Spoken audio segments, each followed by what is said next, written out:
लक्षवेधी क्रमांक 4. लक्षवेधी क्रमांक 4.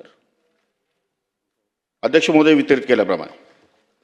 अध्यक्ष महोदय, मी ही लक्षवेधी हा प्रश्न मांडतोय आणि आपल्या सर्वांचं लक्ष वेधण्याचा प्रयत्न करतोय. ते द्राक्ष उत्पादक शेतकऱ्याच्या बाबतीमध्ये आम्ही आपलं लक्ष वेधतोय. तासगाव, कवठेमंकाळ, मिरज, सांगली, सोलापूर, नाशिक, पुणे, छत्रपती संभाजीनगर आदी द्राक्ष उत्पादक पट्ट्यांमध्ये हवामान बदल हे एक मोठी अडचण अध्यक्ष महोदय निर्माण झालेली आहे. मागच्या यावर्षी 13 मे पासून ढगाळ वातावरण, अगदी मोठ्या प्रमाणात पाऊस चालू आहे. या सगळ्याचा द्राक्ष उत्पादक शेतकऱ्यावर आणि द्राक्ष बागांवर फार मोठा परिणाम झालेला आहे. आणि असं असल्यामुळे याचा परिणाम 2026च्या द्राक्ष पीक हंगामावरती अध्यक्ष महोदय उत्पादनावरती होणार आहे. या अवकाळी आणि हवामानाचा परिणामी रोगराई शेतकऱ्यांना की म्हणजे बॅक्टेरियल इन्फेक्शन, करपा, डावणीसारखा आजारांचा प्रकोप वाढलेला आहे. यावर कोणतीही ठोस शास्त्रशुद्ध माहिती कृषी विभागाकडून किंवा मार्गदर्शन मिळत नाही. यासाठी शासनाने कृषी तज्ज्ञांची समिती स्थापन करावी. आणि त्याचबरोबर अध्यक्ष महोदय, द्राक्ष बागायतदार संघाच्या वतीने सुद्धा अनेक वेळेला मागणी केली गेलेली आहे की यात सगळ्या अडचणी द्राक्षाच्या आणि बेदाण्याच्या उत्पादनावरती फरक पडणाऱ्या आहेतच, पण चीन मार्गे, नेपाळ मार्गे, चीनमधून खोट्या प्रकारचा बेदाणा त्या पद्धतीचा भारतामध्ये येतोय. आज या सगळ्याचा परिणाम ग्रामीण अर्थव्यवस्थेवर पडायला लागलेला आहे. शेतकऱ्याच्या उत्पन्नात घट झालेली आहे. आणि त्याचबरोबर यापूर्वी जो प्रश्न मांडण्यात आला, इन्शुरन्स कंपनीजचा द्राक्ष उत्पादक शेतकऱ्याच्या बाबतीमध्ये मनमानी कारभार त्या ठिकाणी अध्यक्ष महोदय चालू आहे. आमचा प्रश्न एवढाच असणार आहे की द्राक्ष पीक हे साधारण 3 महिने इन्शुरन्सच्या क्लबमध्ये धरलं जातं. आमची मागणी आहे, माझा प्रश्न आहे की द्राक्ष बाग पीक विमा याचा कालावधी 1 वर्ष संपूर्ण आपण करावा. त्याचबरोबर सलग 3 दिवस 10 मिलीमीटर पेक्षा जास्त पाऊस पडला पाहिजे, ही जी अट आहे ही अट शिथिल करण्यात यावी. दव, धुके यामुळे सुद्धा द्राक्ष बागांचं नुकसान होतंय, या बाबी सुद्धा समाविष्ट करण्यात याव्यात. आणि त्याचबरोबर द्राक्ष बागांचा एकरी विमा उतरवण्यासाठी 19,000 रुपये हे हप्ता म्हणून घेतला जातो, तर ही रक्कम सुद्धा शासनाकडून कमी करण्यात यावी अशी विनंती मी कृषी मंत्री महोदयांना करतोय. चला मंत्री महोदय. अध्यक्ष महोदय, विमा कंपन्यांचा विषय असल्यामुळे विमा कंपन्यांशी चर्चा करून तो निर्णय घेण्यात येईल. कारण शेवटी शासन भरपाई देत नाही, ती विमा कंपन्यांकडे भरपाई मिळते. आणि विमा उतरवल्यानंतर किती काळ विमा तो लागू होतो, किती काळात लागू होतो, ही कंपनी ठरवते आणि शेतकरी ठरवतात. त्यामध्ये त्यांच्याबरोबर बसून चर्चा करण्यात येईल. सन्माननीय रोहित पाटील यांनी जो प्रश्न विचारला ती गोष्ट खरी आहे की वातावरणीय बदलामुळे द्राक्ष बागावर काही अंशी परिणाम या ठिकाणी झालेला आहे. जे मे द्राक्ष पिकाखालील एकूण बाधित क्षेत्र जे होतं 2023मध्ये सोलापूर जिल्ह्यामध्ये 7 हेक्टर, नाशिकमध्ये कमी होतं. त्याचप्रमाणे मे 2024मध्ये याच्यामध्ये सोलापूर जिल्ह्यामध्ये 23 होतं, नाशिकमध्ये 1 हेक्टर आहे, सांगलीमध्ये 66 हेक्टर आहे आणि धाराशिवमध्ये 4 हेक्टर आहे. असे बाधित द्राक्ष पिकाकरता महसूल विभागाचे शासन निर्णय 27/3/2023 नुसार प्रति हेक्टर रक्कम 22,500 याप्रमाणे 2 हेक्टर क्षेत्र मर्यादेपर्यंत नुकसान भरपाई या अगोदर देण्यात आलेली आहे. आणि या बाधित झालेल्या द्राक्ष पिकाकरता महसूल विभागाकडील हा जो 24 नुसार प्रति हेक्टर रक्कम जी आहे ती आता 36,000 रुपये याप्रमाणे 3 हेक्टर क्षेत्र मर्यादेपर्यंत महसूल विभागामार्फत नुकसान भरपाई देण्यात येते. अध्यक्ष महोदय, द्राक्ष पिकामध्ये ऑक्टोबर महिन्यातील छाटणीनंतर घेण्यात येणाऱ्या उत्पादनाची द्राक्षाची काढणी ही जानेवारी ते मार्च महिन्यात करण्यात येत असून अल्प प्रमाणातील क्षेत्रावर मे महिन्यात काढणी या ठिकाणी होते. त्यानंतर एप्रिल महिन्यातील खरड छाटणीनंतर उत्पादन घेण्यात येत नाही. त्यामुळे द्राक्ष बागाच्या गुणवत्तेवर फारसा परिणाम या ठिकाणी होत नाही.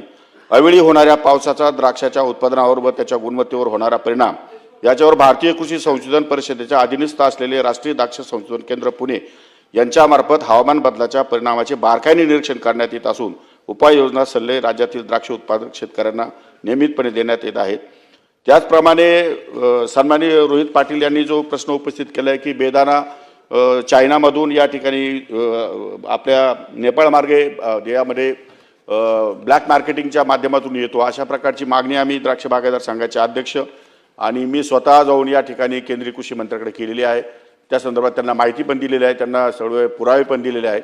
तर त्याच्यावर पण केंद्र सरकार या पुढे निश्चित कारवाई करणार आहे. एवढंच नव्हे अध्यक्ष महोदय, तर पावता वातावरणामुळे हे द्राक्ष बागायतदारच नव्हे तर शेतामध्ये अनेक ठिकाणी फळबागांना फार मोठ्या प्रमाणात या ठिकाणी नुकसानीला सामोरं जावं लागतं. त्यासाठी शासनाने क्रॉप कव्हरचा निर्णय या ठिकाणी घेतलेला आहे, जेणेकरून क्रॉप कव्हर दिल्यानंतर पिकावर त्याचा परिणाम होणार नाही अशा प्रकारचा शासनाचा निर्णय आहे. लवकरात लवकर तो जी आर बाहेर पडेल आणि शेतकऱ्यांना या ठिकाणी निश्चितपणे आधार म्हणून या ठिकाणी सरकारच्या पाठीशी उभं राहील.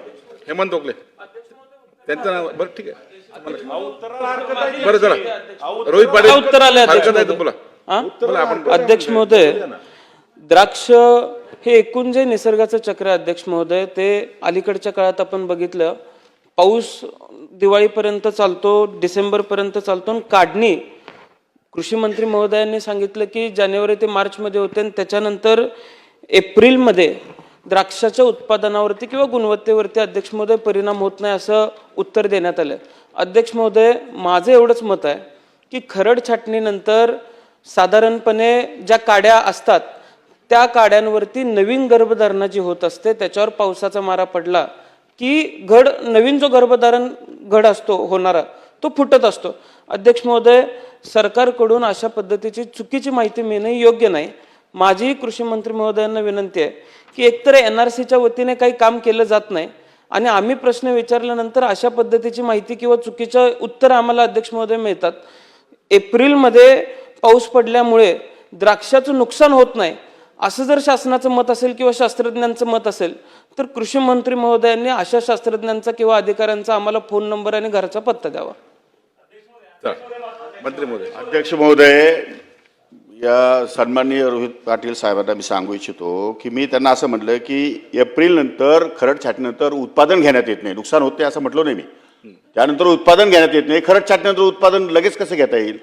खरड छाटणीनंतर उत्पादन पुढे नंतर या ठिकाणी जेव्हा फूट होते, जेव्हा घड बाहेर येतात, जेव्हा त्याच्या जिब्रेलिक ॲसिडने डिपिंग होते, त्याचा तो फायनल या ठिकाणी जो द्राक्ष तयार होतात त्यानंतर ते मार्केटमध्ये येतात, त्याला कालावधी पुष्कळ असतो. त्यामुळे खरड छाटणीनंतर इमिजिएटली एप्रिल महिन्यामध्ये उत्पादन घेता येत नाही किंवा खरड छाटणीनंतर उत्पादन घेत नाही शेतकरी. गुणवत्तेवर फारसा परिणाम होत नाही अशा पद्धतीचं उत्तर, असं वाक्य माझ्या समोर आलेलं आहे. म्हणून मी हा प्रतिप्रश्न केलेला आहे, म्हणून मी या उत्तरावरती हरकत घेतलेली आहे. अध्यक्ष महोदय, या सगळ्यामधून जर द्राक्ष उत्पादक शेतकरी, आपल्याला धोरणच बदलावं लागणार आहे. जर द्राक्ष उत्पादक शेतकऱ्याच्या बाबतीत धोरण बदललं गेलं नाही तर 10,000 हेक्टर माझ्या मतदारसंघामध्ये द्राक्ष होती, आता ते 6,000 हेक्टरवरती आलेले आहेत. पुढच्या काळामध्ये द्राक्ष शोधायला सुद्धा सापडायची नाहीत अशी परिस्थिती निर्माण होईल. आपण द्राक्ष धोरणाच्या बाबतीमध्ये लवकरात लवकर तातडीनं काहीतरी नवे निर्णय घेतले पाहिजेत. अध्यक्ष महोदय, सन्माननीय सदस्य रोहित पाटील जे सांगतायत ते काही अंशी खरं जरी असलं तरी मी द्राक्ष बागायतदार उत्पादन शेतकऱ्यांच्या जिल्ह्यातून या ठिकाणी येतो. मला द्राक्ष बागायतदार संघाच्या बागायतदारांच्या संदर्भातल्या अडीअडचणी पण माहिती आहे मला. त्या संदर्भामध्ये आपण क्रॉप कव्हरचा निर्णय सन्माननीय मुख्यमंत्र्यांना सांगून तो निर्णय या ठिकाणी लागू केलेला आहे. या संदर्भात आणखीन काही सुविधा जर त्यांना सुचवायच्या असतील तर त्यांच्याबरोबर बैठक घेऊन सूचना आपल्याला घेता येतील. काय अडचण नाही अध्यक्ष महोदय, त्यांनी सूचना कराव्या, कारण सांगली आणि नाशिक या दोन जिल्ह्यामध्ये मोठ्या प्रमाणात या ठिकाणी द्राक्ष उत्पादन होतं. त्यामुळे रोहित पाटील जर म्हटले तर बैठक लावून आणि आपण ते शिफारशी देतील त्याप्रमाणे बदल करण्यात येईल. अध्यक्ष, त्यांनी आता सांगितलं तुमच्यासोबत बैठक घेण्याबद्दल सांगितलं. दोन्ही जिल्ह्याच्या ज्या ठिकाणी द्राक्ष बागायती आहे त्या ठिकाणी बैठक घेण्याबाबत माननीय मंत्री महोदयांनी आपल्याला सांगितलेलं आहे. त्यामुळे अजून काही सूचना त्यात द्या आपण आणि शासनाकडून काय उपाययोजना करायची. अध्यक्ष महोदय, माझी एकच सूचना असेल अध्यक्ष महोदय की या बैठकीला इन्शुरन्स कंपनीजला सुद्धा बोलवलं जावं. मी मागच्या अधिवेशनामध्ये सुद्धा इन्शुरन्स कंपनीच्या मनमानी कारभाराविरोधात प्रश्न मांडला होता. त्यावेळेसही मला असंच उत्तर देण्यात आलं होतं की त्यांच्यावरती कारवाई करण्यात येईल. किंवा आता एक उदाहरण द्यायचं झालं, माझ्या मतदारसंघातलं कुमटे गाव आहे, मेघा मनोज पाटील म्हणून व्यक्ती आहे, इन्शुरन्स क्लेम झालाय, कलेक्टर साहेबांसमोर तक्रार दाखल झाली, हिअरिंग घेतलं जातं. हिअरिंगला इन्शुरन्स कंपनी गेलं 2-3 हिअरिंगला एकदाही उपस्थित राहिली नाही. इन्शुरन्स कंपनीजला सुद्धा आपण या बैठकीला बोलवा अशी विनंती आहे. बरोबर मिटिंगला बोलवलं जाईल. बरं, छान, फार छान. शेवटचा प्रश्न. अध्यक्ष महोदय, नाही घ्या परदेशात भरारी, तेही सर्वसामान्यांना परवडणारी. ₹1 भरा आणि थायलंड मध्ये फिरा. सचिन इंटरनॅशनल घेऊन आले आहेत जगातली सर्वात स्वस्त परदेश टूर. पूर्ण 5 दिवसांचं पॅकेज आता फक्त ₹32,999 पॅकेज मध्ये विमान प्रवास, हॉटेल, ब्रेकफास्ट, ट्रान्सपोर्ट आणि प्रेक्षणीय स्थळे. सचिन इंटरनॅशनल 18 वर्षांपासून पर्यटन क्षेत्रातील एक विश्वसनीय नाव. सचिन इंटरनॅशनल सोबत मनसोक्त फिरा. संपर्क 7767989898.